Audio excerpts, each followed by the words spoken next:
kembang popon tera tebang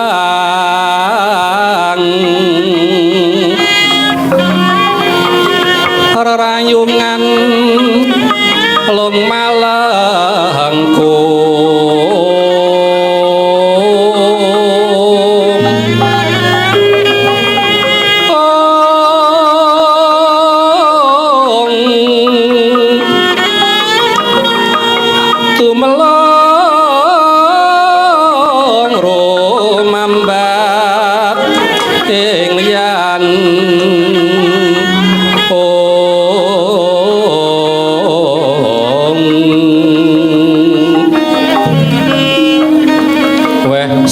kang mawa raras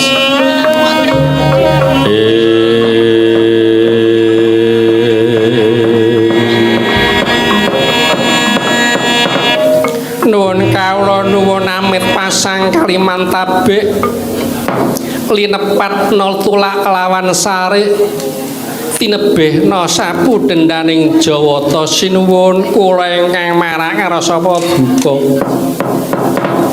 iki kaya ana Brahmana kang marak ana ngarsaning ingsun nuwun sewu kula menika sanes Brahmana nanging kula menika salah satunggaling pandhita lho apa ana bedane ing antaring Brahmana lan pandhita inggih miturut pangertosan kula benten sinuwun menggah urut-urutanipun ngaten nginggil piyambak menika winastan dewa sangandhaping dewa menika Wasu sangandhaping Wasu menika Pitri sangandhaping Pitri menika Brahmana sangandhaping Brahmana menika Pujangga sangandhaping Pujangga menika Pandhita sangandhaping Pandhita menika Resi sangandhaping Resi menika Cantrik sangandhape Cantrik menika Kyai sangandhape Kyai menika dukun sangandhapipun dukun menika dalang sangandhapipun dalang menika yoga ngandhap piyambak pesinden niku urut-urutanipun pramila yoga kalih dalang ni rata-rata bojone sinden pancen sindenipun menika trap-trapanipun sak ngandhapipun ngaten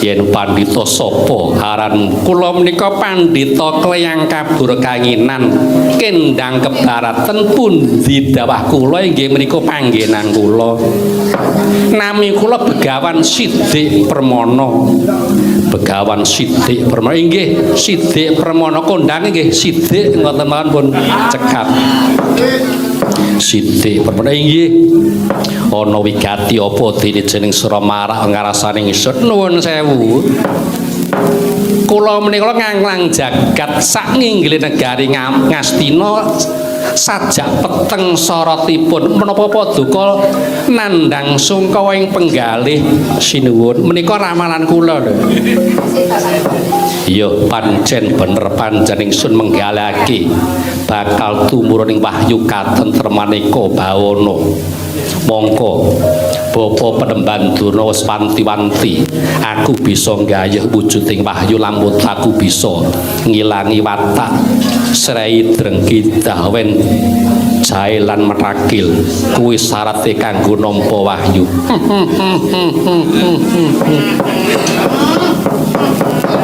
nuwun sewu tiyang kagungan watak Srei Drengki Panasten Dawen lan Jael menika sejatosipun perlu waton watak Srei menika kanggo kautamaning kulawarga dados yen ta wonten pendhita ingkang mastani paduka kedah nyiriki ngicali watak Srei Drengki Dawen Jae lan Metakil menika pendhita ingkang keliru pendhita ingkang bodho niku lho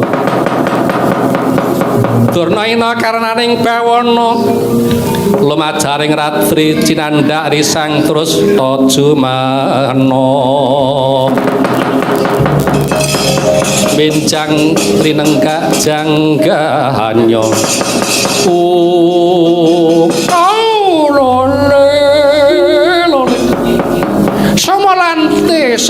Somorante do neng tempol salas dadi wana-wana dadi alat jebebek Allah. Anding-anding ana mripat nek dipanteng sesuwe ora kuat. Anding-anding ana irung nek dipanteng marake bingung. Anding-anding nek bokong nek dipanteng marake lole.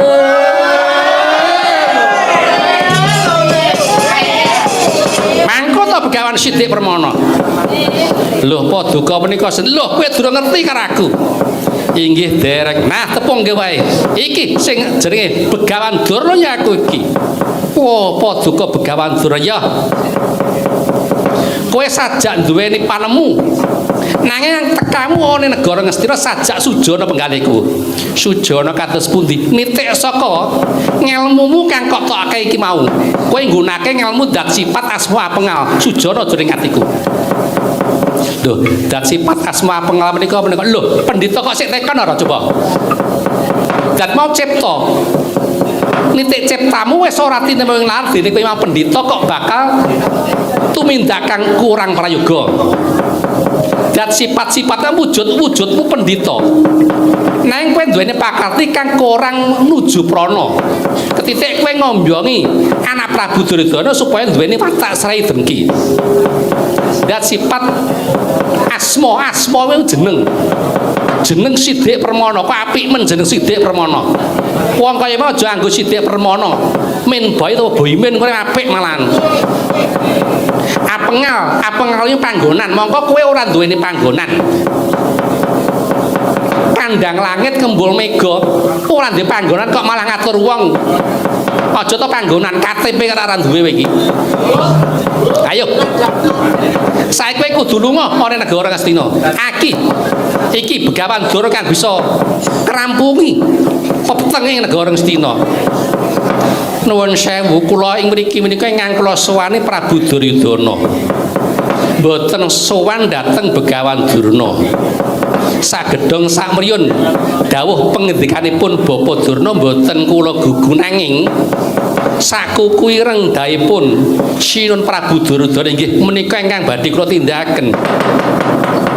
Lir sarpating sun tumiling kulati puspita metemindah ing warni mitering taman ing kula narindrin karing Astina paring dawuh sinten kemawon ingkang boten nyarujuki dawuh pangandikanipun Begawan Sidik Permana saged ninggalaken karing Astina. Sepida malih kula nalindra Astina paring dawuh sinten kemawon ingkang boten saged nyarujuki dawuhipun Begawan Sidik Permana saged ninggalaken karing Astina sak lami-laminipun. Kakyatri sang kapirangu rinangkul kinempet kampet duh sang retnaning bawana lole somo rate sate gule nak rasane sinden lemu kok akeh ngantuke lole. Nggih. Kula ngertos ingkang dipun kersaken anak Prabu. Sinten ingkang boten nyarujuki dhateng pendhita enggal menika saged ninggalaken. Yen makaten saged nyonyok dhateng ati kula nggih. Yen to Durna mboten wonten giranipun kula kisah sak paran-paran negara.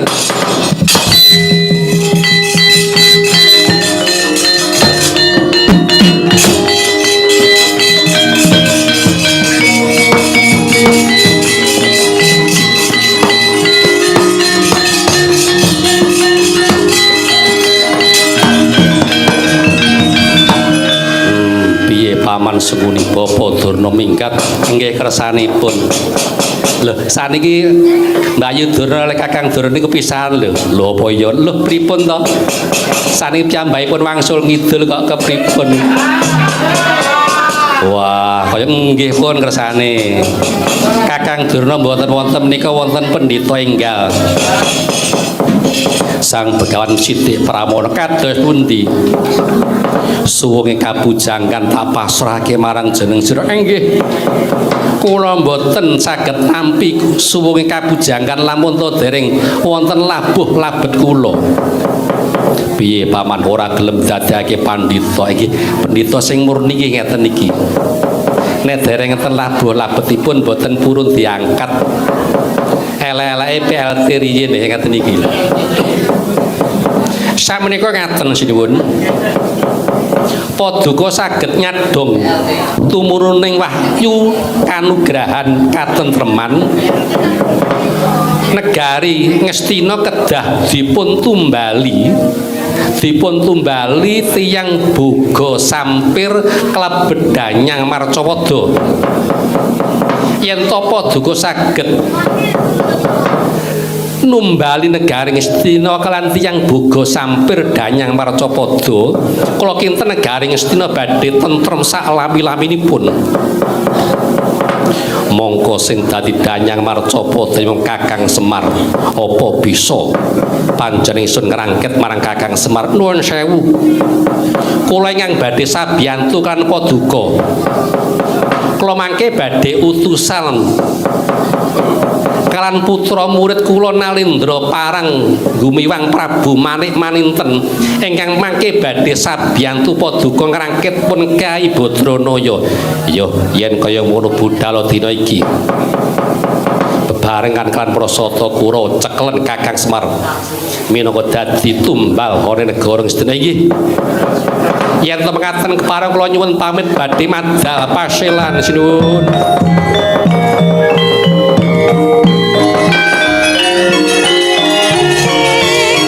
Sarapating sun kuwilingan lati Puspita men kemendanggang warangi